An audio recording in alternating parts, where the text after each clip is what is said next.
Hi, I'm QDC.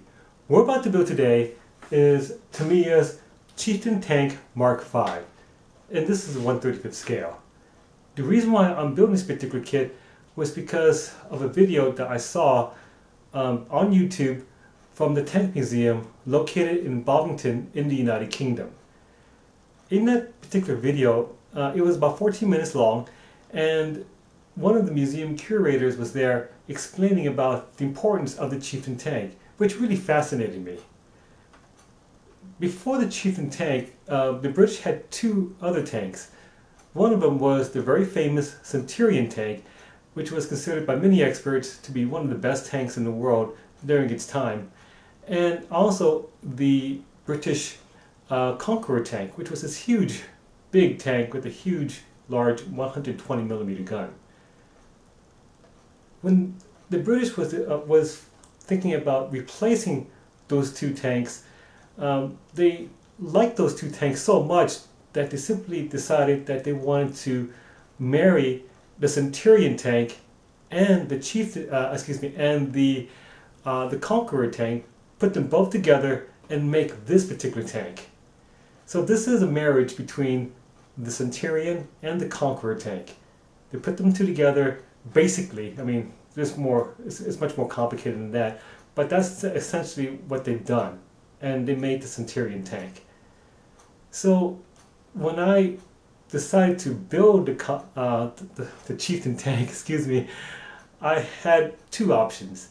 Either I could build this classic kit from Tamiya. This was first produced back in 1975, or I could build the latest kit, which was made by Tamiya. I decided to build this one instead, for no particular reason, really. So let's go ahead and start building this kit right now. Let us take a look inside this box.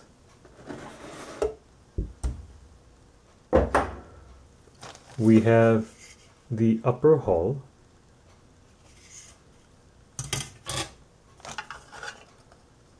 turret,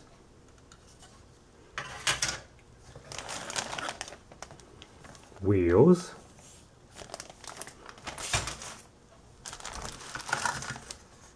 lower hull,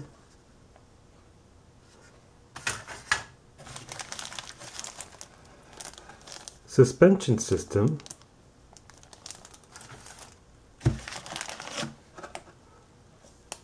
gun barrel,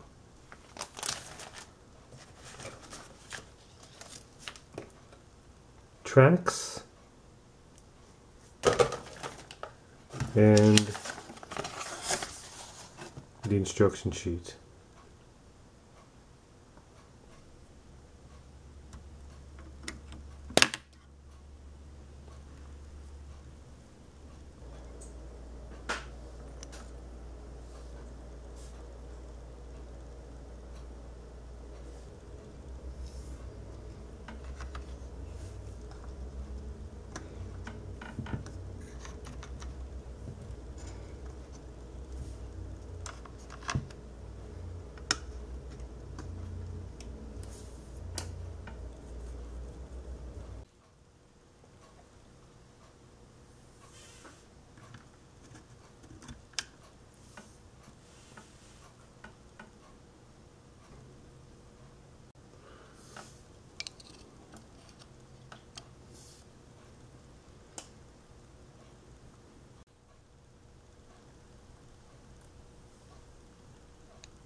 Okay, so we built the model kit, and now it's time for me to show you what I think about this kit so far. Take a look.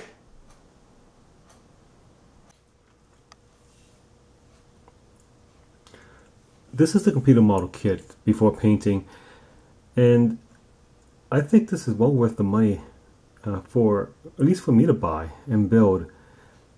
For its time, 1975 was a year, well, I mean, if you're old enough to remember, you know, most kits back in that era was not as well detailed back then. So this particular kit really shines for its time, and I think it still holds up to, to its worth and value. I like the details on the hull, and also the details on the turret as well. The hardest part of building this kit was really trying to make the gun barrel. That was quite a bit of a challenge, really, because there was a large seam and I had to use a lot of filler in order to hide the seam. And there are seams right over here where you can see the white putty. But other than that, this is a very good kit, and I really enjoyed building it. It's time for me to paint the model.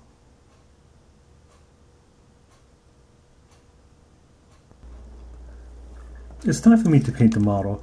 I coated the entire model with a coat of black primer, and now it's time for me to use my airbrush and paint the entire model with the main color.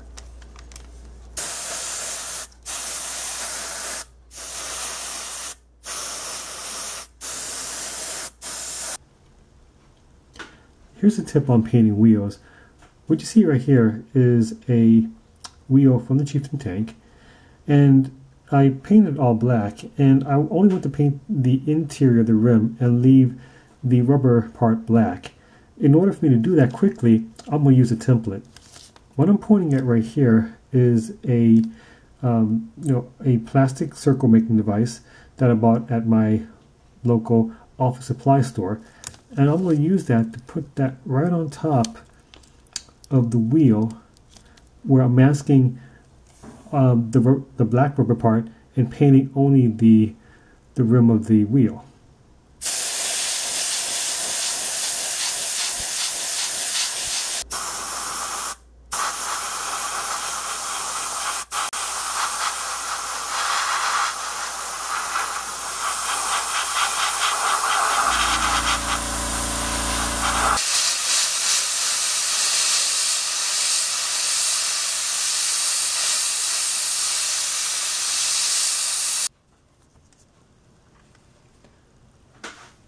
So what you're looking at right now is the tank that's all been painted up. It has not been weathered yet. That's the next part.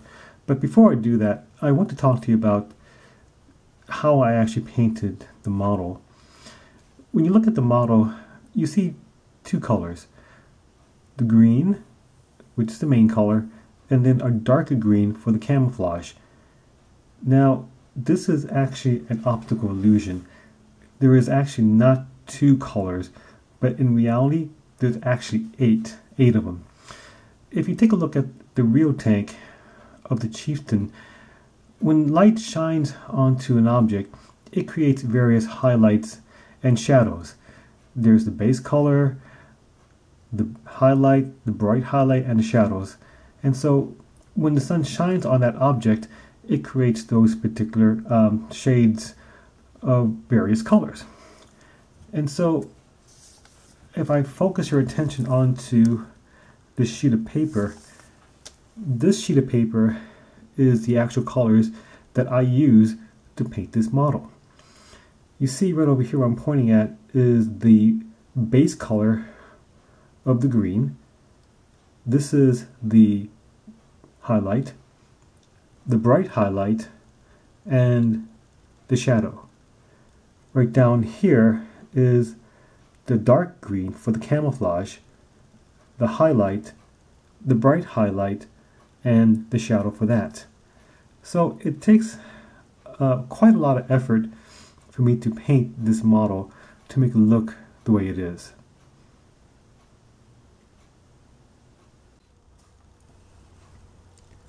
I'm going to do some pin washing.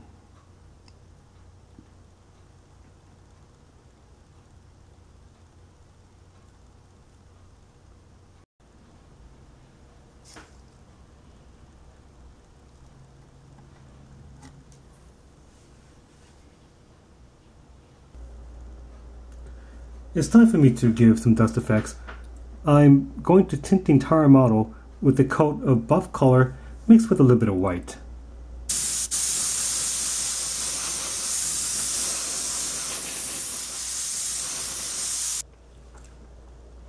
It's time for me to paint the tracks.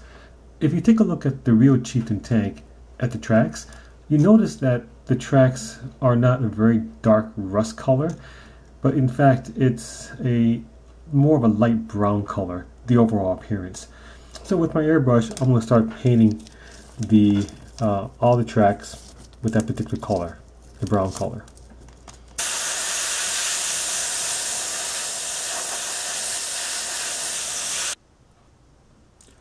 I want to show you about making dirt into the tracks. What you're seeing right now are two containers. This container has water and the tracks right in it's being soaked, and in this container is tile grout. And what I'm going to do is I'm going to have the soaked track into the tile grout and give it a good tossing of the material to have it be into all the crevices of the tracks. And once I get it to my satisfaction, I'm going to rub off the excess like so, and the result is a more realistic looking track like that.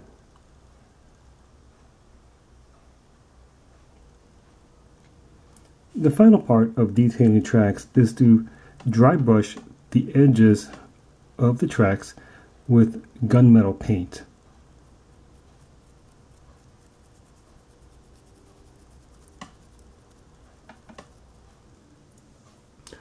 I'm going to simulate worn paint. I'm going to use a graphite pencil and rub this graphite onto areas where I think there's going to be a little bit of worn paint.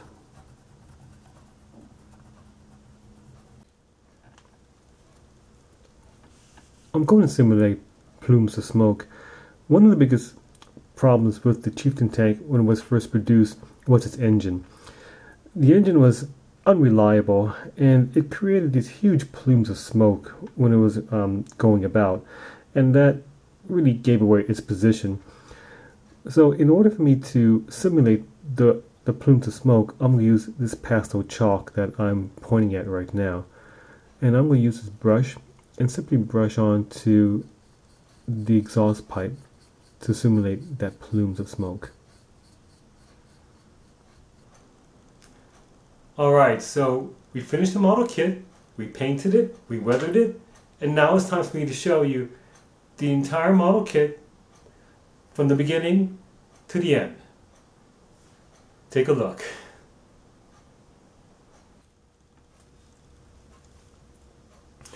This is the completed model kit after painting and weathering, and this model kit looks better than I thought it would be. When I first bought this kit, and knowing that it was first produced back in 1975, I did not think that this kit would look as good as it turned out to be right now. But because of my good painting and weathering skills, this kit looked good. I like it. What I like about what I've done was the paint scheme. Although this looks like there are two colors for this tank, this green color and this dark green, in reality there are 8 colors. And those 8 colors that I used to paint this model made it look very nice. The details are good, and this kit really can rival today's modern kits that are out there today. And also, one thing I learned about building this model kit is that I learned that in some cases, not all cases, but when a person builds a model kit, even a kit as old as this one, it's not necessarily that buying a newer model kit of the same topic would actually produce a better looking model once you build it. Sometimes it depends more on the actual user who makes the model kit and his or her skills to paint and weather the model kit to make it look good.